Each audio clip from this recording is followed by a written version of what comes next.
Hello and welcome to a brand new episode of Security Scan. I'm Tracy Shilshi. After a year of threats and war of words, US President Donald Trump and North Korean leader Kim Jong Un are set to meet in May.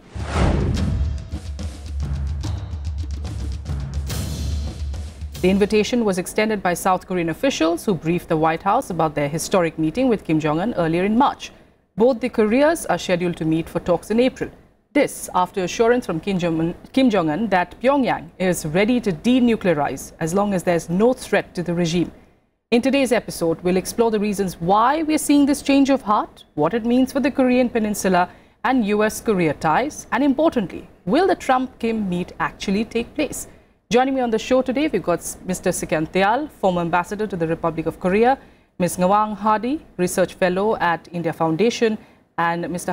Pant, head of strategic studies at ORF. Thank you, gentlemen, for joining me, and Ms. Hardy for joining me on this show. If I could start with you, Ambassador, were you surprised with this announcement?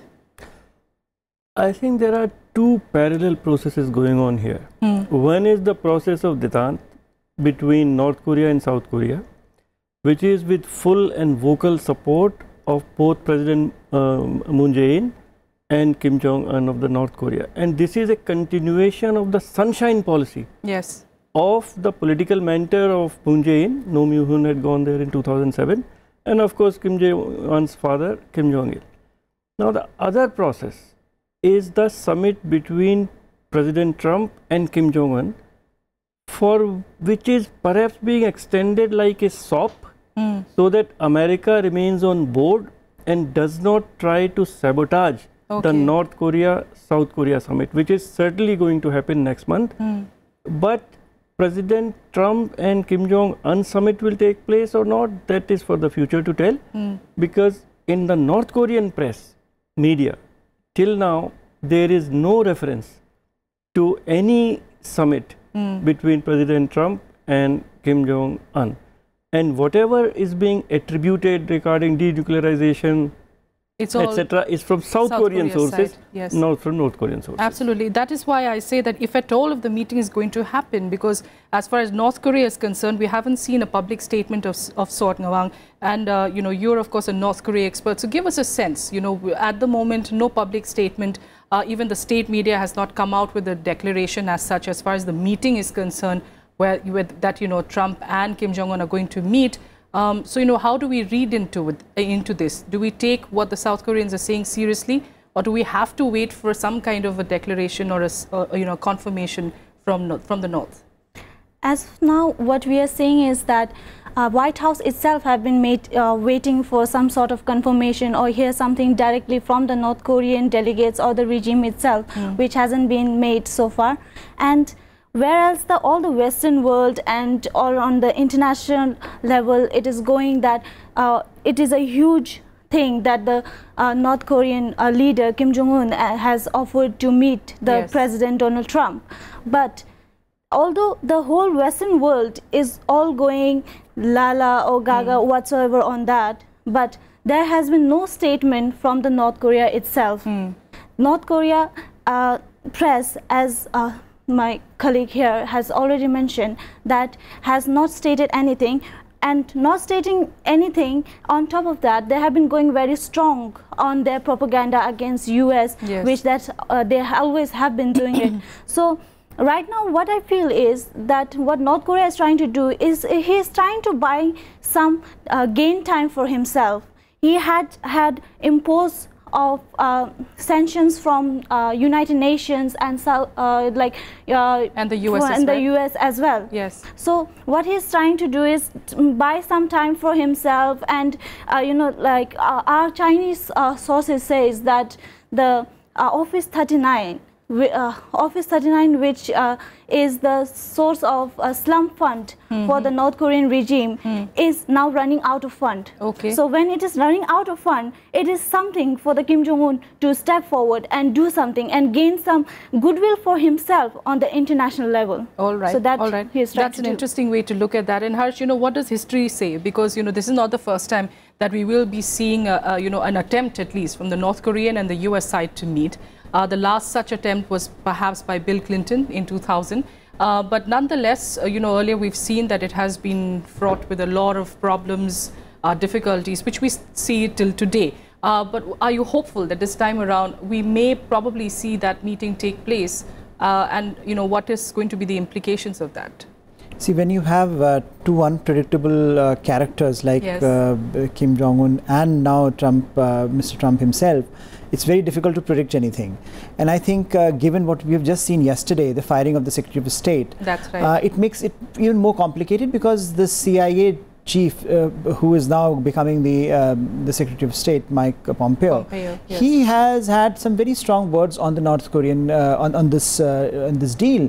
He went on American television to say nothing, that Americans will not give a single inch, which basically means that now you can again see something of a recalibration on the part of the American administration into how they will proceed with it. But certainly I think Mr. Trump has lapped it all up. He's using it for every kind of mileage that he can get, because this predictably takes away the bad headlines that he gets from the domestic press. So I think that is also part of the. He's also claiming that it is the change of heart has happened, or the change of stand has happened because of the strong US sanctions. So he's of course taking credit for that taking credit for it, and I think taking it forward in that context, that perhaps this is something, a hard line that I have so far been holding on to, perhaps is yielding dividends, and certainly this is something that I can take to the government, to the negotiations. I think the fact that he agreed to negotiations at the very first instance made a lot of the diplomats very uncomfortable, because they thought that why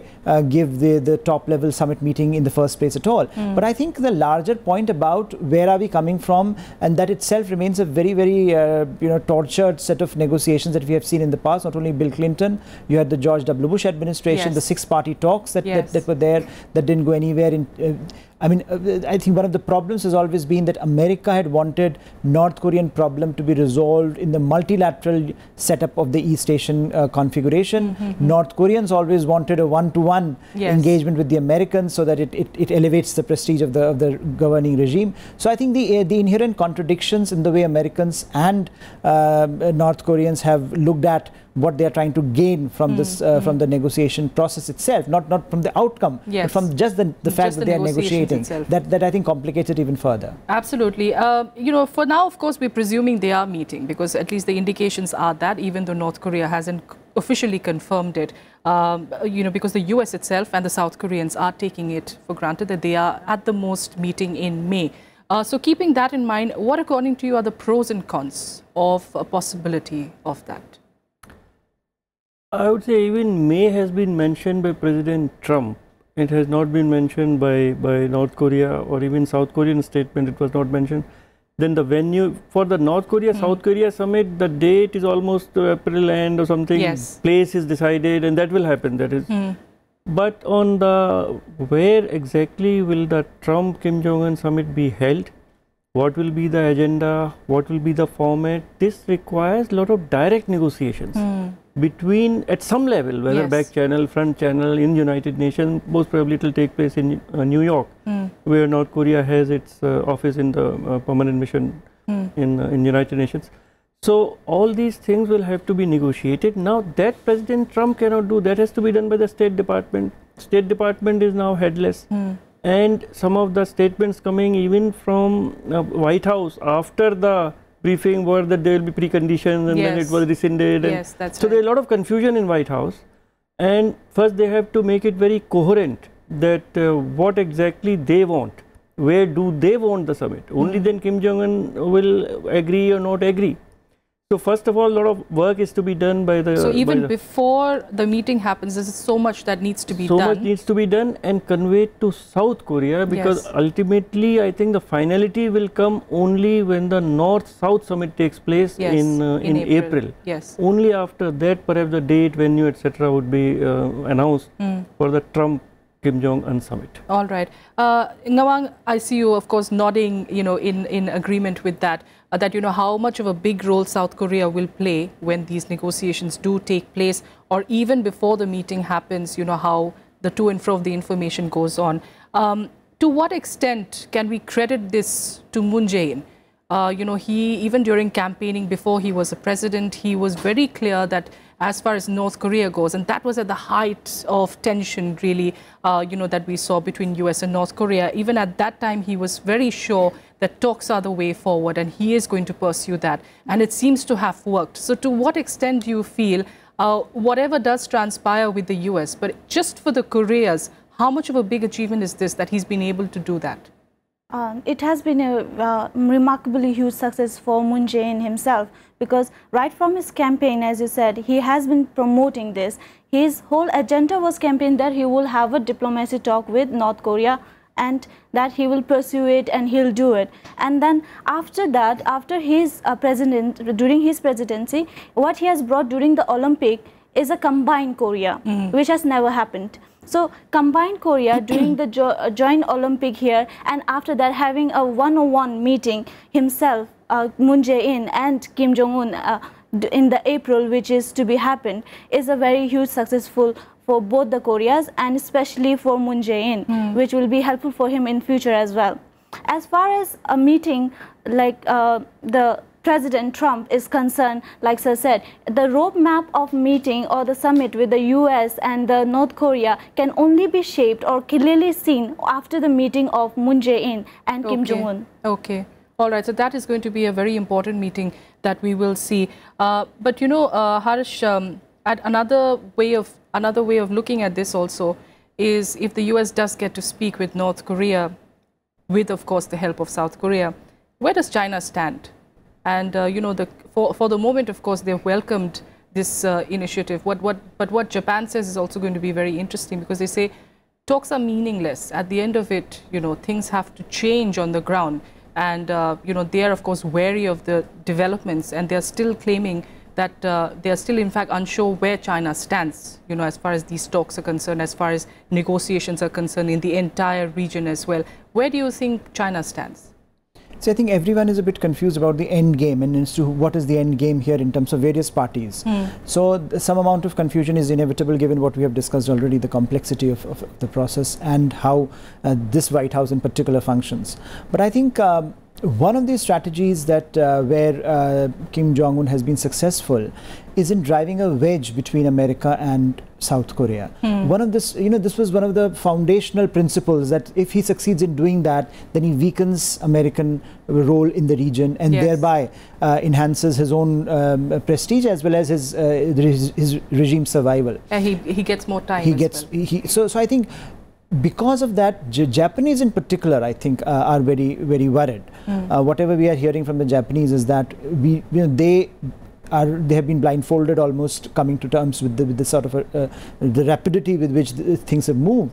And now with Mr. Trump himself saying, all right, I'm going to move with Kim Jong Un, I think there is a sense as to where this is going and what will the outcome potential end game is here. So I think from that perspective, what I think the long-term significance of this can be very, very curious, because you will have a situation where America's two allies, core allies around which American security policy revolves in the region, will be looking in two very different directions. South Koreans in one direction, Japanese in the other direction, and somehow the beneficiary will always be Beijing, because Beijing has maintained a certain presence in the region and has, as we know, established relations with North Korea, which are on a different scale, which are on a, which is something very different. No other country has that.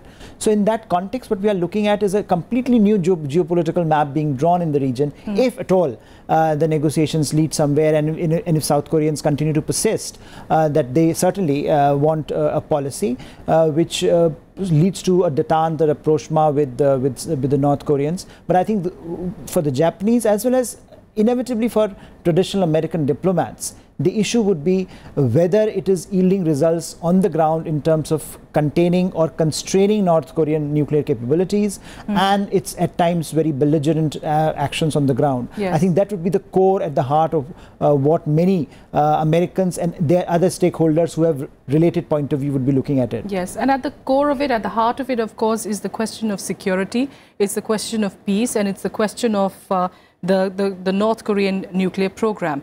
They, of course, at least according to the South Koreans, they have agreed to denuclearize if there is no threat to the regime, if, of course, talks proceed. But when do we see that happening? Everything seems sketchy, at least from Pyongyang's side. So will the US, do we see the US taking a stronger approach, even though they are agreeing to meet? Trump is excited, but do they need to, ask for a clearer picture from the North Korean side?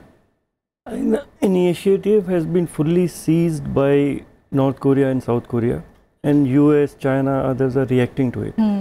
I believe that yes, sanctions are biting. That's why North Korea has come forward. And perhaps there was a lot of pressure from China also, because China wants to deal with the trade war, so they want to give one favor to United States so that the trade pressure is less.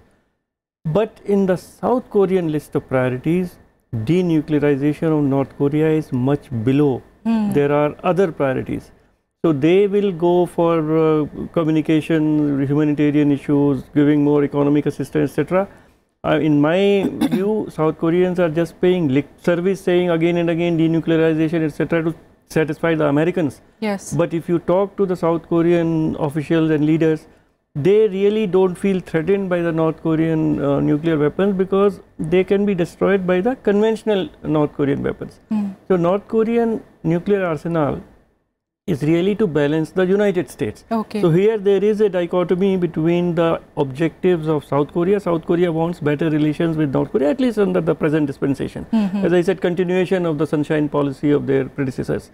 And America, of course, their goal is denuclearization. Yes. That will be a very long drawn negotiations between North Korea and United States. When that will happen, nobody knows. In my view, it is a mirage. North Korea will never denuclearize, but they can live in that gray zone. Okay. That America can claim that they don't have the capacity to strike the American mainland, but North Koreans have repeatedly said and claimed that they have that capacity. So President Trump can also claim victory, but denuclearization of North Korea, I think, is a mirage, and that is not going to happen, come what may. All right. I can't help but draw parallels, Harsh, to the situation in Iran. US and Iran ties. It was not a change of heart for Iran. It was clearly the pressure of the sanctions that, made them go forward and do those talks. There was a nuclear deal that is in place, but still now we're seeing, of course, Trump has a problem with that nuclear deal. Do you also feel that, as far as North Korea goes, the change of heart is clearly not because it suddenly realized that, it's better to talk, it's better to have peace, obviously, because the sanctions are really biting them. Ngawang herself has, pointed that out. Do you draw parallels to it, and do you think that in future this is what perhaps could be happening with North Korea too? See, there are many parallels here. I think, as Ambassador Tayal pointed out, in terms of nuclear programs, it's very difficult to, to persuade countries to give up fully developed nuclear programs, and North Koreans have developed their nuclear programs considerably, both in terms of their warhead capability as well as delivery capability. So I think now to talk of denuclearization, again, I completely agree, it's a mirage. I think it would not be clearly North Korea's interest to give it up. And I think that's a question that also bedevils Iranian problem, because a lot of the Iranians say, why should we give up? We have a nascent capability, we'll keep it for ourselves. Who knows what is going to happen in the future? Absolutely. And I think that is the challenge that most of these nuclear arrangements face and nuclear negotiations face. How do you convince a state that clearly believes it is in its interest to have a nuclear program to give up that program? So I don't think that's going to happen. Some sort of a policy whereby you can contain that program is perhaps the best option, and we see those voices being now heard in Washington. People are openly talking about the possibility that we now need to contain a nuclear, North Korea, and some are drawing parallels with Pakistan. It's Pakistani strategy of using the nuclear umbrella to create trouble at the sub-conventional level, which the Pakistanis have done vis-a-vis India. Some argue that North Korean strategy is going to be exactly the same. They'll keep the nuclear umbrella, and they'll keep provoking Americans, keep provoking Japanese wherever possibly they can. And I think that is a challenge that both Americans and others will face. South Koreans clearly will not, because they have a different set of agenda with North Korea. But I think with countries like Japan, that would be a challenge. So how do you manage this transition where we are looking at a nuclear capability of a very quite considerably developed capability, and how do you convince North Koreans to give it up? Absolutely. Ngawang, a productive meeting between the US and North Korea, yes, a lot of it is going to come out from the South Korea meet. What comes out of that, perhaps the details would emerge more from there. But, pre and even post the Trump meeting with Kim Jong Un, you will need a set of officials who would be in constant touch. you know, and for the US, it seems like they don't have anyone at the moment. It has been pointed out, of course, Secretary of State Rex Tillerson is out. Whether Mike Pompeo steps in, we'll have to wait and see. But for the moment, they don't even have a North Korea negotiator. I understand he has resigned.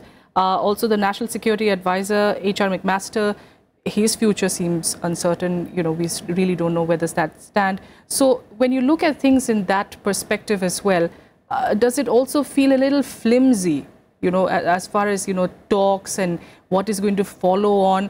You know, it's, you know, at the end of it, it is just going to be a North and South Korea foundation, which is going to be strong. But the rest of it still seems very flimsy. Do you agree?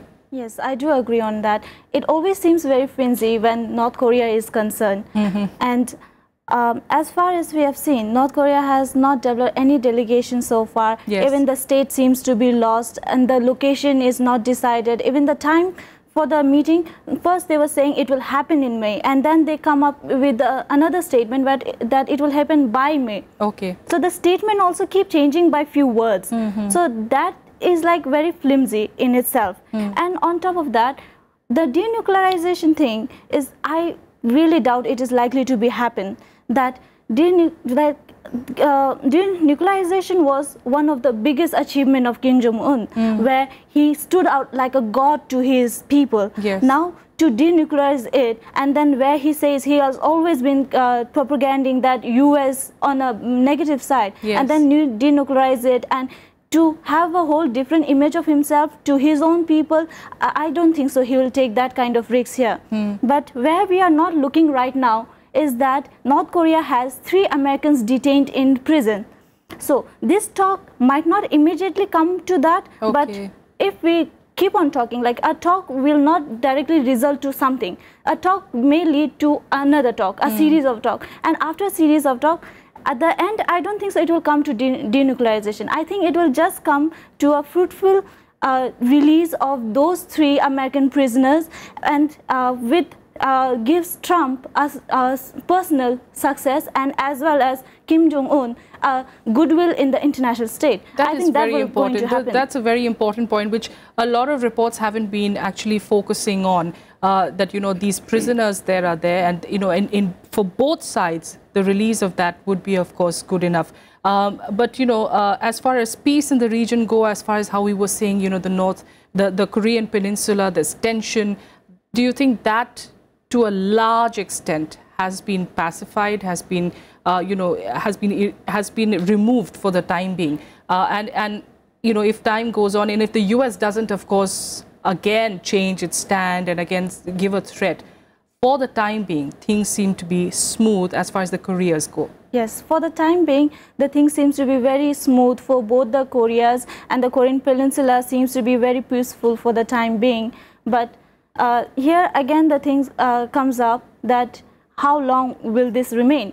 Like, this needs to be maintained. And as far as we know, Donald Trump, he is very unexpected man. His presidency has been very unexpected, and Kim Jong Un himself is here right now what we have is 2 world leaders who are always out of the box. Yes. You never know what is their next move. So as far as that is concerned, you never know. But as Moon Jae-in, he is always very stable. He has been stable since his presidency from the first date.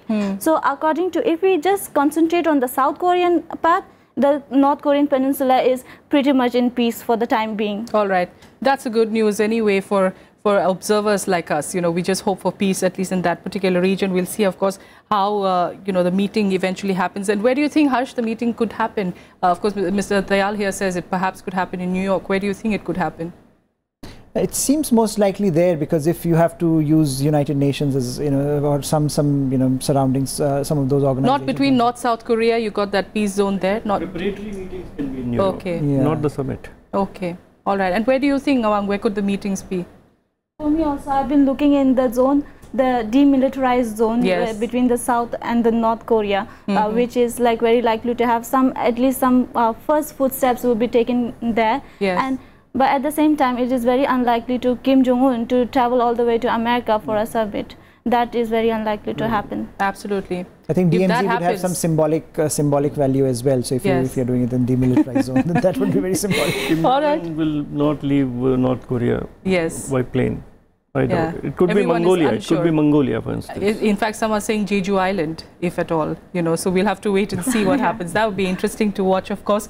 We'll be watching all those developments. But thank you so much, Mr. Tayal, Ngawang and Harsh, for joining me on this discussion, which is, of course, interesting. Some interesting points that have been pointed out by our guests here. We hope you liked it. Do send us your reactions and your feedback on security123.feedback@gmail.com. That's it for the moment on Security Scan. Thank you for joining us.